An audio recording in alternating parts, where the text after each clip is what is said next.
Joaquín, ¿me avisas cuando esté listo? Semanal de consultorio jurídico, un formato creado en alianza con la Universidad Libre para brindarles asesoría legal a ustedes, nuestros usuarios, según temas de interés general que les puedan interesar. Esto lo pueden dejar en consultorio jurídico en la sección Justicia Servicios. Hoy hablaremos acerca de el hackeo a cuentas y para esto nos acompaña el doctor Elkin Jurado. Él es magíster en Derecho Comercial y docente en Derecho Privado de la misma universidad. Doctor, bienvenido. Muchas gracias, Diana, por la invitación. Muy complacido de estar acá acompañándolos en este espacio tan interesante y con ganas de resolver las inquietudes que se puedan presentar. Bueno, como les decíamos, el tema es el hackeo de las cuentas bancarias y la responsabilidad que puedan tener los bancos frente a esta situación. Un estudio de Mastercard en 2018 indica que el 20% de los ataques cibernéticos se dirigen hacia la industria financiera. Entonces, digamos que la primera pregunta sería, ¿cuál es la responsabilidad de los bancos? ¿Están obligados o no en caso de que le hackeen la cuenta a una persona?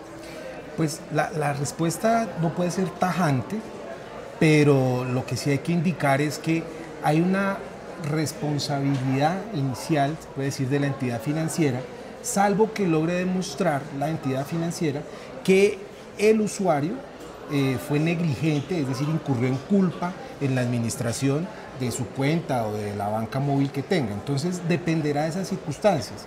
¿Cómo se pueden entrar a valorar esas circunstancias? Resulta que ese usuario, ¿sí?, si ha sido negligente, por ejemplo, con el uso de la clave o ha permitido el acceso de otras personas, pues esos elementos son cargo de demostrar por parte de la entidad, generarían una exclusión de la responsabilidad de la entidad. Entonces lo primero es mirar cuáles fueron las circunstancias que se presentaron. Desafortunadamente, las modalidades de hackear o las modalidades de llegar a intervenir las cuentas, particularmente en tema de banca móvil, pues son muy variadas y constantemente están evolucionando y generándose por parte de los criminales de estos espacios. Entonces, lo que uno observa es que hay unas modalidades como cuáles: recurrir al envío masivo de correos, ¿sí?, para tratar de pescar personas que puedan caer en esos escenarios. Entonces, yo no sé, eventualmente las personas, y es muy usual, a mí me ha pasado personalmente, recibo emails en donde me dicen, mire, usted ya tiene un comparendo, por favor, y además viene con toda la identificación que uno creyera, proviene de una fuente seria. Entonces uno ingresa o descarga ese archivo malicioso, y ese archivo malicioso es el que tiende o busca generar que puedan ser robadas las claves de los usuarios. También algunos de los otros mecanismos que se pueden utilizar es, por ejemplo, el llenar unos formatos que les están remitiendo con cuestionarios que son tendientes a que la persona caiga en el error de entregar esa información. Entonces, ¿qué es lo que pasa? La entidad responde, y podemos concluir así, la entidad responde siempre y cuando no haya habido una negligencia grave por parte del usuario que ha sido hackeado. ¿Y cómo podría el usuario, digamos, demostrar que no fue, digamos, su culpa, su negligencia en ese caso? Ahí sí, digamos, la ley, ¿sí?, particularmente que regula la ley 1328, que regula el sistema, el defensor del cliente financiero, vino a suplir un vacío, y también la jurisprudencia de la Corte Suprema de Justicia, Sala Civil, ha sido consistente en indicar que la carga de la prueba le corresponde a la entidad. ¿Y ello por qué? Pues la entidad, es decir, la entidad financiera, es un profesional en su área, es un profesional que tiene el conocimiento, la experticia, los recursos, y que además realiza masivamente este tipo de operaciones. Entonces, para la entidad es, digamos, menos complejo poder llegar a obtener las pruebas que permitan decantar o entender qué fue lo que ocurrió, ¿sí? Uno como usuario pues está limitado por circunstancias de tiempo, de recursos técnicos, claro, recursos humanos, e incluso por el valor mismo del daño. Si el hurto fue, no sé, vamos a citar una cifra, de 1 millón de pesos, o el hurto corresponde a la mitad del salario, pues las personas lo pensarán en poner toda esa actividad, en contratar profesionales para eso, pues es muy complejo. Entonces, por eso, tanto la ley como la jurisprudencia lo que consideran y establecen es que la carga de la prueba, la carga de demostrar que efectivamente ese usuario fue negligente, es de la entidad, no es del usuario, ¿sí?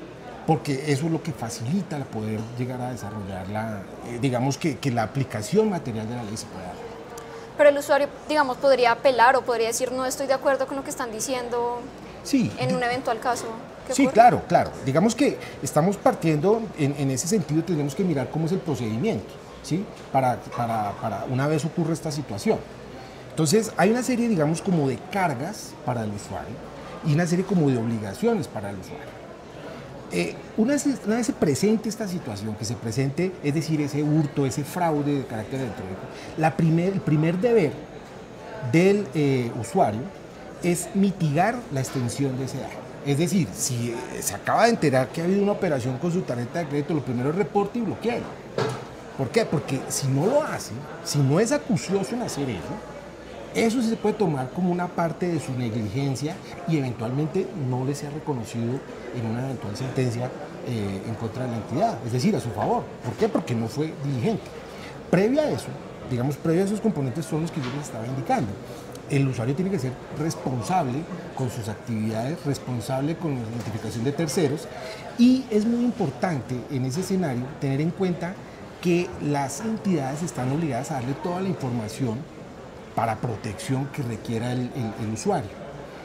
De pronto no todos lo hacemos, desde el punto de vista profesional, es revisar cuál es el contenido de los reglamentos para el uso de banca móvil.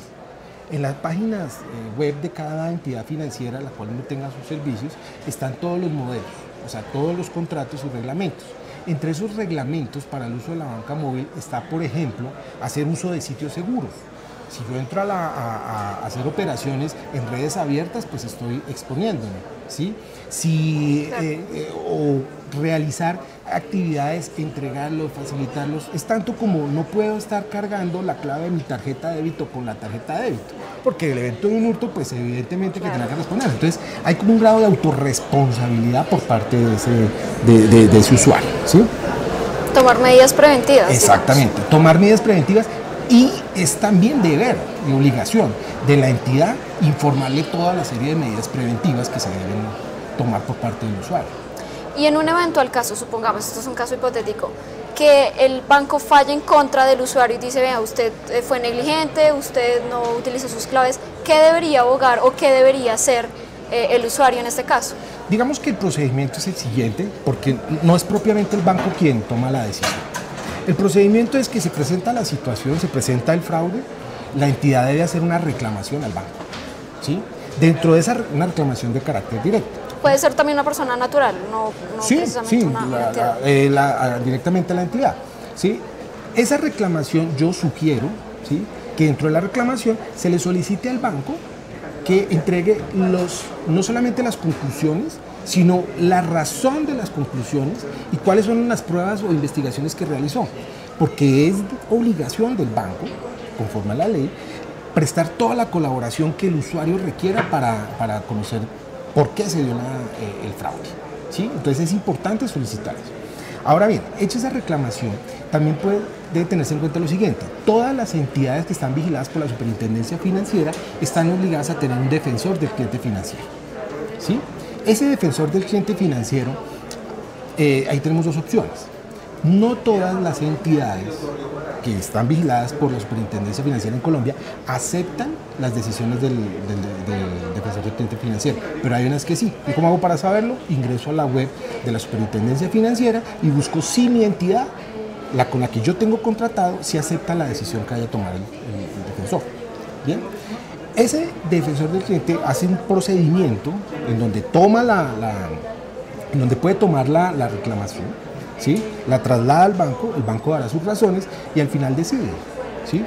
Pero esa decisión, bien sea que sea obligatoria, que la tenga que aceptar la entidad, o que no sea obligatoria, evento en el cual la entidad es autónoma de tomarla, de proceder a hacerla, eso se queda en el plano, digamos, como directo. De todas maneras, el usuario tiene otros dos mecanismos. Uno de carácter, digamos, administrativo, que es presentar una queja ante la Superintendencia Financiera, pero esa queja conducirá ¿a qué? A que eventualmente sancionen a la entidad financiera si incurrió en algún error o fue negligente, pero no le va a responder o no va a implicar una responsabilidad económica.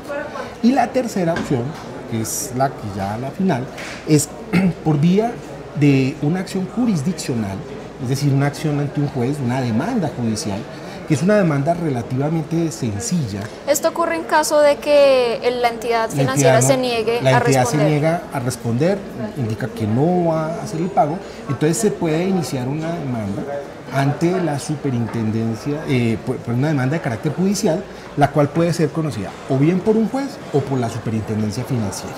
Para este procedimiento es necesario que el usuario lleve un abogado, se asesore un abogado. Si el monto es menor a 40 salarios mínimos legales mensuales vigentes, no requiere abogado. Se puede hacer de manera directa. La superintendencia tiene unos protocolos y tiene una serie de documentos donde le dan esa serie de orientaciones para tramitarlo, pero es un proceso judicial. Incluso se puede hacer igual ante un juez si es de menos de 40 salarios mínimos. El asunto es pues el nivel del detalle, los tecnicismos propios, porque es un proceso judicial como cualquier otro proceso, ¿sí? Pero lo puede hacer, digamos que en franca verdad, la ley se lo permite hacer. Esa será la decisión que obligue, ¿sí? Esa será la decisión en donde el juez tomará si da lugar o no lugar a hacer ese reembolso. Bueno, les recordamos a los usuarios que nos están viendo en vivo que pueden llevar sus preguntas en los comentarios en Facebook o en YouTube y el doctor más adelante responderá algunas de ellas en vivo. Los usuarios, ¿cuáles serían los derechos que los usuarios deberían abogar en este caso?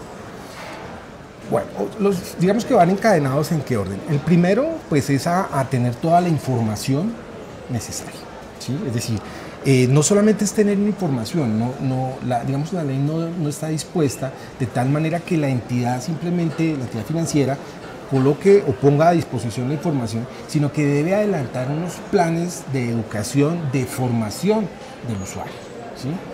Concatenado con eso. Y de la misma manera, yo como usuario del sistema financiero tengo derecho a pedir toda la información que me sea relevante, a que se me resuelvan mis peticiones, a que se me resuelvan mis quejas. Esos, digamos, son como el primer grupo componente. Ya para el caso práctico, ¿sí? Puntual de este hackeo, está esa obligación que tiene la entidad de darme la información de las investigaciones que avancen, ¿sí? También las entidades están obligadas a cumplir con una serie de protocolos y de normas técnicas para protección de la información. Hay todo un capítulo de la circular básica jurídica que rige el sistema financiero destinado al manejo y la seguridad de la información en el ciberespacio. Pero yo también puedo, dentro de mi actividad como usuario, preguntar perfectamente, bueno, cuáles son las normas, no sé, ICONTEC o ISO relativas y puntuales al tema de seguridad, preguntar a las cuales se acoge la entidad financiera para la protección de mi actividad. Seguramente las entidades que tengan mayores niveles de protección pues tendrán unos costos más altos en sus servicios de operación, pero eso digamos que ahí será mi decisión como consumidor en tomar una u otra para estar informado. Bueno, en el estudio que mencionábamos al principio dice también que los usuarios tardan alrededor de 100 días en darse cuenta de que su cuenta ha sido hackeada. Entonces, los usuarios tienen derechos, pero también tienen obligaciones. Jurídicamente hablando, ¿esto está estipulado en alguna norma o hay algo que, digamos, que los obligue a también a tomar medidas, a tener, digamos, ciertas precauciones frente al tema? Aquí hay una distinción que se hace entre los abogados y de alguna manera en estos espacios es la distinción entre una obligación y una carga. Si yo no cumplo si yo soy deudor de una obligación y no la cumplo, estoy forzado a cumplirla y eso me genera un efecto adverso. Si yo no cumplo una carga, ¿sí? No quiere decir que esté incumpliendo el contrato, pero sí me puede resultar en algo adverso. Propiamente obligaciones del usuario, pues no las encuentro uno tan detalladas, pero sí encuentra cargas, ¿sí? Y las cargas van orientadas precisamente a que ese usuario cumpla con una serie de deberes que permitan que actúe de manera diligente con sus claves, con todo el acceso. Entonces, puntualmente, ¿en dónde se pueden observar? Digamos, la ley 1328 trae unas, ¿sí? En las cuales debe, y entre esas cargas está ¿cuál? Cumplir con las recomendaciones que la entidad le indique, ¿sí? Cuando, además de eso, puede el usuario, cuando uno descarga la aplicación de su banco o consulta la página web, este está regido por un reglamento que va, digamos, accesorio o anexo al contrato que se tenga, bien sea cuenta corriente, de ahorros o demás, y ese reglamento trae una serie de disposiciones. Algunos de esos reglamentos que yo he consultado traen, por ejemplo, consultar desde lugares seguros, cumplir con cierto margen de instrucciones. Y obviamente la fundamental, la de no compartir pues, las claves de acceso y tener el resguardo de las mismas. Bueno, un saludo a las personas que nos están viendo en vivo. Vamos a resolver algunas de las preguntas. Jorge Martínez dice, el banco tiene que cuidar mi dinero en su custodia. ¿Qué decir frente a este comentario? Efectivamente, la obligación del banco es cuidar el dinero en la custodia, pero esa obligación es la que lo lleva a tener que adoptar una serie de políticas y de medidas precisas para el resguardo de las mismas. Entre esas las que yo mencionaba, que están dispuestas dentro de la circular básica jurídica, de políticas que debe adoptar, de reglas y condiciones técnicas que le permitan.